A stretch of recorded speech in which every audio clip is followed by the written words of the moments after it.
Protesters are coming out in increasingly large numbers, venting their frustration and telling the world that they cannot tolerate the systematic racist oppression anymore.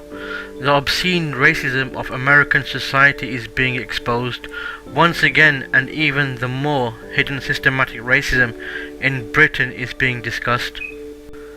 Police brutality, economic standing, employment, and even health statistics all show that America, Europe, and Britain are very unequal internally, with divisions primarily along lines of ethnicity. Indeed, it is largely the so-called ethnic minorities that are bearing the brunt of the coronavirus pandemic, both as its victims and as key workers, dangerously exposed to it to keep the society running. After the open murder of George Floyd, against a background of similar murders and absence of justice, it is not a surprise that people should be angry enough to want to break things, either as a demonstration of their anger or simply as an alleviation of the poverty that has been inflicted upon them by the rest of the society. For hundreds of years, America and the capitalist Western states have exploited and discriminated against those whom the powerful elite deem as inferior or lower class. They invent excuses to justify to the rest of the world why such an underclass may be treated this way. Racial superiority was such an idea invented by Europeans to justify the African slave trade. The goal for the capitalists was always the exploitation of labor, yet the white majority Europeans and Americans latched onto the racist ideas to distract themselves from the fact they too are just exploited labor for the capitalist elite, yet of a slightly higher class according to their theories. Such arrogance has always been condemned by Islam. The Quran tells of Iblis' arrogant disdain for Adam, which was his downfall. Other religions and moral philosophies have also condemned racism and the superiority complex of its adherents, such that it had largely fallen out of fashion, yet it still has many supporters just below the surface. It has recently started to gain some popularity again, as populist leaders have tapped into it, the growing discontent with the failure of the capitalist economies, and stirred nationalism and its equally foul racist sibling to garner support for their grab for power. Trump and populist leaders like him throughout Europe know that scapegoating minority groups is easy to activate their support base and distract them their own oppression. Hence, the society is divided between the shallow supporters of the populist despite the low oppressed status in actuality, and the overtly oppressed minority, and this is all justified with the hateful insinuations, speech and actions of the populist leadership. The capitalist elite are unaffected by all of this, as they really do not care who the exploited labor are, so long as they continue to allow themselves to be exploited. Damaging the symbols of the white privileged capitalist is an understandable reaction to pent-up anger built over generations of exploitation and oppression. However, the capitalists realize that it is like a pressure valve which needs to be released from time to time. They allow the use of protest, even some destruction, in order that oppressed communities can realign themselves with the capitalist system. Some token adjusting of power and roles within the society may be allowed, but ultimately the capitalist elite and their corrupt system remain to exploit everyone else with a renewed energy. The goal of the most protesters will be to make their voices heard, to stand up and be counted, and to make the state listen so that changes can be introduced to alleviate some of the suffering.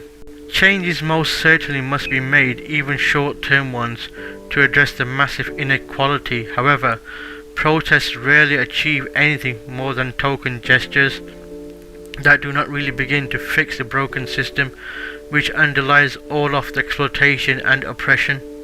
The capitalist system exploits the people by hook or crook, as its secular foundation made everyone believe that might is right, and that the majority desire trumps that of the minority.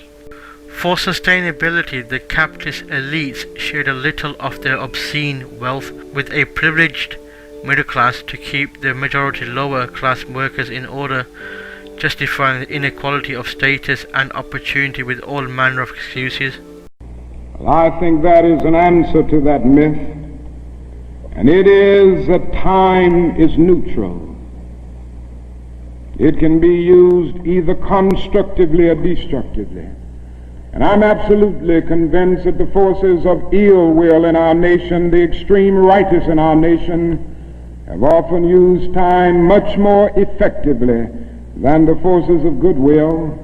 And it may well be that we will have to repent in this generation, not merely for the vitriolic words of the bad people and the violent actions of the bad people, but for the appalling silence and indifference of the good people who sit around and say, wait on time. Somewhere we must come to see that social progress never rolls in on the wheels of inevitability.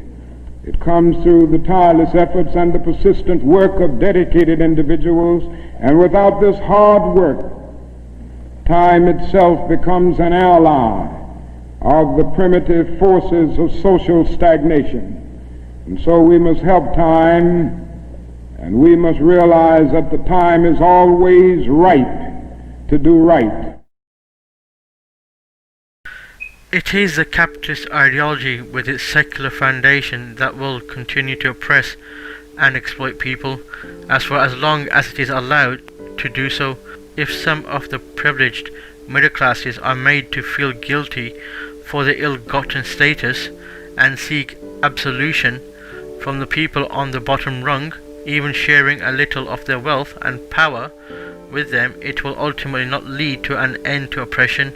As the oppressive system still remains, the oppression will just shift onto other people, perhaps overseas, and so the sick cycle continues.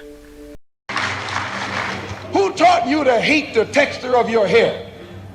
Who taught you to hate the color of your skin to such extent that you bleach to get like the white man? Who taught you to hate the shape of your nose and the shape of your lips? Who taught you to hate yourself from the top of your head to the soles of your feet? Who taught you to hate your own kind? Who taught you to hate the race that you belong to?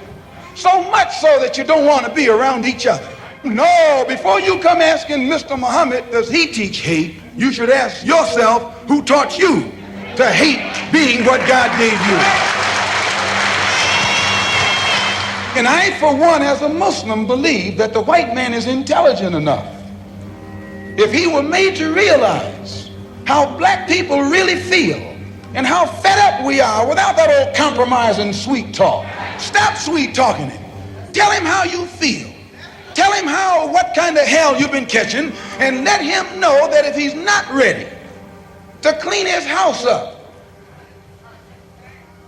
if he's not ready to clean his house up, he shouldn't have a house. It should catch on fire and burn down.